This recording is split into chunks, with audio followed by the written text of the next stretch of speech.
Я думаю, вы слышали о принципе Парето, о законе Парето. Его еще называют принципом 80-20. Он говорит, что 20% усилий дают 80% результата. И наоборот, 80% усилий дают только 20% результата. Вы можете встретить эффект этого принципа везде. В спорте, в бизнесе, в психологии, в отношениях и, конечно, в изучении языков. Вы знаете, что можно выучить 20% слов, чтобы говорить в 80% ситуаций. Или 20% грамматики, чтобы ее можно было использовать в 80% ситуаций. Конечно, эти цифры условные, эти цифры неточные, но я думаю, вы понимаете логику. И сегодня в этом видео мы будем говорить, как использовать этот принцип, как применить этот закон к нашей разговорной речи.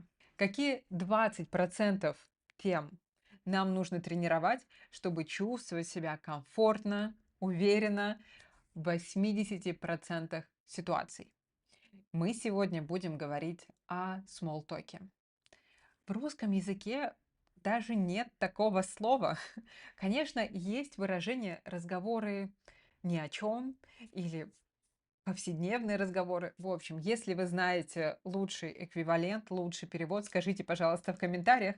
Но в любом случае, сегодня мы будем разбирать эти самые-самые частые и популярные, распространенные темы и совершенствовать их. И перед тем, как мы начнем, я хочу сказать, что я рада вас видеть на этом канале. Если вы на этом канале в первый раз, добро пожаловать в нашу дружную компанию. А если вы уже смотрели мои видео, то я рада видеть вас снова. Надеюсь, что у вас сегодня прекрасное настроение. Не забудьте поставить лайк этому видео, если вам нравятся такие видео и вы хотите, чтобы я их снимала больше. Не забудьте подписаться на канал, потому что впереди нас ждет много чего интересного. Все, сейчас мы готовы начать. Как я уже сказала, в русском языке нет адекватного перевода, нет адекватного термина для этих small talk вопросов, small talk разговоров, потому что в России и вообще в русской культуре никто не будет спрашивать вас в лифте, ваш сосед не будет вас спрашивать, как у вас дела, продавец в супермаркете не будет спрашивать, как у вас дела. И не потому, что в русской культуре люди не дружелюбные и не общительные. Русские люди очень дружелюбные и очень общительные, но в другом контексте. Мы будем спрашивать все эти вопросы у наших хороших знакомых, у приятелей, у друзей, у наших близких людей. И мы будем ожидать более глубоких, неповерхностных ответов на эти вопросы. Поэтому сегодня давайте обсудим несколько тем, которые, как мне кажется, чаще всего обсуждают в рамках такого small talk, таких разговоров ни о чем, разговоров о погоде, как дела и так далее. Какая будет структура этого видео? У нас будет тема, у нас будут вопросы, и у нас будут какие-то фразы, которые можно использовать. Но перед тем, как мы перейдем к, собственно, темам и вопросам, я предлагаю вам немного подумать, немного задуматься. Какие темы вы чаще всего обсуждаете со своими друзьями, близкими, родственниками по телефону или когда вы видите друг друга? На какие темы вы хотите говорить? Потому что только зная ответы на эти вопросы, вы сможете легко, быстро, уверенно отвечать и поддерживать беседу, поддерживать разговор. Итак, я выбрала 11 тем, универсальных тем, и мы пойдем по порядку. О чем чаще всего говорят люди? Если эта тема вам актуальна, то можете сразу записывать вопросы, которые вы можете использовать. Или ответы, или фразы. Ну, в общем, вы поняли. Тема 1. Самая популярная, конечно, это погода. У всех у нас есть свое мнение о том, что происходит за окном, что происходит на улице. И о погоде я всегда спрашиваю своих студентов. Просто потому что мне интересно и потому что погода никого не оставляет равнодушным. И я всегда спрашиваю, как погода? Тепло у вас сегодня или холодно? Началась осень, весна, зима, лето. И как тебе такая погода? И если регулярно отвечать на один и тот же вопрос, то со временем у вас будет огромный словарный запас на эту тему. О погоде все всегда говорят. И, конечно, так со временем от простых ответов «сегодня тепло», «сегодня холодно», «сегодня жарко» в речи появляются другие оттенки. Прохладно, когда не тепло и не холодно, прохладно. Ветрено, метель, вьюга, но сегодня был ливень или град, гроза, мокрый снег и так далее. То есть разные-разные нюансы появляются. Не бойтесь спрашивать о погоде. Второе. Настроение. Как твои дела? Как ты? Как твое настроение? Как ты себя чувствуешь? Все нормально у тебя или нет? Такие вопросы, которые, мне кажется, в западной культуре спрашивают просто из вежливости и, может быть, даже не задумываются. В русской культуре, если вас это спросили, то вы можете жаловаться. Вы можете говорить все, что вы думаете, все, что вы чувствуете. Это значит, что человеку интересно. Как ты себя чувствуешь? Можно говорить все, что вы хотите. И вы можете начинать с простых слов. Все хорошо, все нормально, неплохо, супер. И потом у вас будут появляться следующие оттенки. Так себе немного загруженный день. Или я устала как собака и так далее. Если вы будете отвечать на один вопрос миллион раз, вы со временем вырастите свой словарный запас. И, конечно, если вы хотите научиться отвечать на вопрос, как ты, как дела, как ты себя чувствуешь, глубже, интереснее, если вы хотите рассказывать о своих чувствах, эмоциях, то я вас приглашаю в июне учиться со мной в спринтах. Наша тема в июне будет эмоции и чувства. Мы уже начали говорить об эмоциях и чувствах в мае и решили продолжить эту тему. Поэтому, если вы не смогли присоединиться в мае, то добро пожаловать сейчас. У вас будут материалы и за прошлый спринт, и за все прошлые спринты. И да, я вас жду. Ссылка в описании. Наверное, все, что я хотела сказать. В общем, я буду всем рада. Приходите. А мы продолжаем.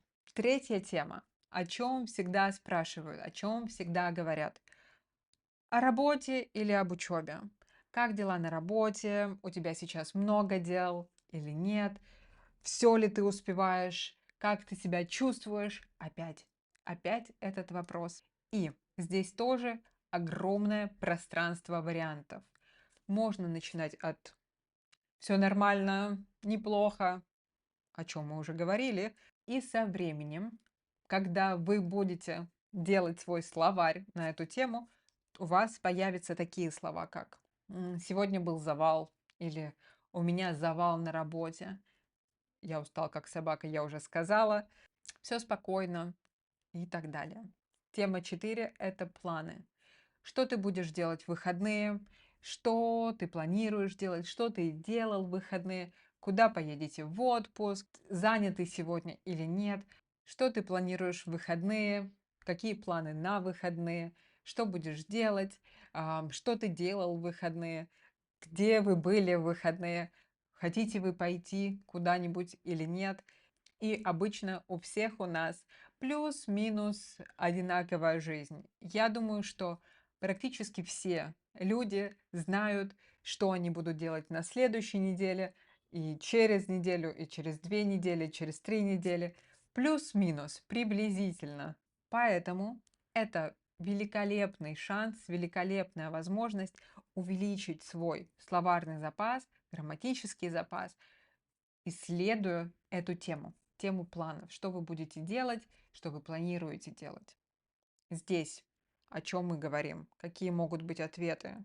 Буду встречаться с друзьями, пойду в кино, в музей, буду смотреть сериал, буду играть в видеоигру и так далее. То есть вы увидите те активности, которые сопровождают вас в вашей жизни, то, чем вы занимаетесь. Потом, следующая тема 5. Здоровье, самочувствие. Нам уже не 15 лет, и у нас что-нибудь болит.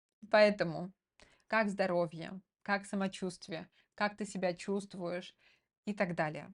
И если вы будете регулярно, даже сами с собой отвечать на эти вопросы, то вы достаточно быстро, как я уже говорила, перейдете от уровня «все окей, все нормально» до «сегодня побаливает спина, болит спина» или «я на прошлой неделе лежал и болел, мне было плохо», ну и так далее, в зависимости от состояния вашего здоровья. Надеюсь, что у вас прекрасное здоровье, надеюсь, что вы не болеете.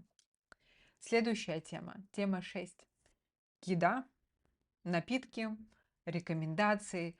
Здесь могут быть, куда посоветуешь пойти, что ты сегодня ел, что ты будешь есть. А если вы где-нибудь в ресторане или вы встречаетесь за ужином, то сам Бог велел поговорить про еду, правильно? Тема 7.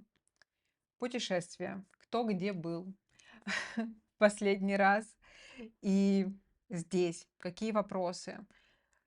В каком городе ты был в последний раз? Куда вы поедете в отпуск? Откуда ты, кстати? В наше время сейчас много людей переезжают из одного места в другое место, поэтому откуда ты? Это тоже интересный вопрос. Если для вас тема путешествий актуальная, то я вам, конечно, сочувствую, но вам нужно будет знать глаголы движения с приставками. Но это не очень большая проблема, и часто можно заменить глаголы движения простым глаголом «был», «буду», «хочу», «побывать», и можно говорить о путешествиях только с помощью этих глаголов. Но я вам советую выучить глаголы движения с приставками, ну хотя бы приехать и уехать. Приехать точно надо. Следующая тема 8. Похоже, хобби, отдых, чем ты занимаешься в свободное время, чем ты увлекаешься, что тебе нравится, как ты отдыхаешь обычно.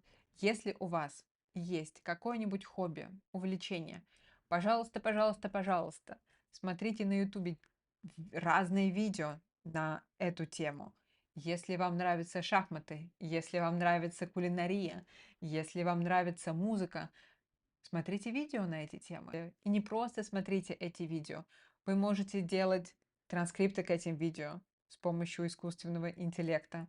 Я, наверное, в телеграм-канал, свой телеграм-канал добавлю... и в описании к этому видео я добавлю сайт, где можно делать такие транскрипции. Делайте транскрипции, читайте эти транскрипции, пересказывайте эти видео и обсуждайте их с друзьями. Вам будет очень полезно. Следующая тема. Похожая. Сериалы, фильмы, музыка. Что интересного ты недавно смотрел? Что можешь посоветовать? Что можешь порекомендовать? Что ты сейчас слушаешь? На какие концерты ты недавно ходил? Эти вопросы сделают не только разговор интересный, но и вашу жизнь тоже интересной, потому что у вас будет много разных рекомендаций. Тема 10. Семья, дети. Я думаю, что люди, у кого есть дети, а, часто любят разговаривать о своих детях. И что я могу сказать вам как преподаватель русского языка? Пожалуйста, говорите о своих детях как можно больше, тренируйтесь, практикуйтесь и спрашивайте других людей, своих друзей, у кого тоже есть дети, как у них дела, что нового, чем они занимаются, какие-нибудь интересные истории из жизни детей, из родительской жизни. Это всегда весело. У меня нет детей, но у всех моих знакомых, у кого есть дети, я обожаю слушать их истории, смотреть фотографии и слушать, чему научились их дети. Это, не знаю, мне кажется, это всегда очень мило, поэтому можете мне рассказать про своих детей. Мне нравятся такие истории. Все, было 10 тем. Я думала, будет 11. А, точно. Новости. Что было интересного? Что ты слышал в новостях? Что ты думаешь о 1, 2, 3? Эта тема всегда бездонная, бесконечная. И если вам нравится видео Learn Russian with News, их давно не было на канале. Пожалуйста, вы можете писать в комментариях, какую новость вы хотите, чтобы мы прочитали. Я сделаю такое видео. А пока на этом все. Это было немного спонтанное видео, но я рада, что мы с вами сегодня встретились. Как ваши дела? Как погода? Как вы себя чувствуете? Что было нового в новостях? Что вы слушаете? Ну, в общем, все эти вопросы, которые я спрашивала и о которых я сегодня говорила, я задаю вам. Все эти вопросы я задаю вам. Напишите, пожалуйста, в комментариях. И не забудьте про спринты. Если вы хотите учить русский язык со мной, то спринты– это отличная возможность. Наверное, все. Пока-пока.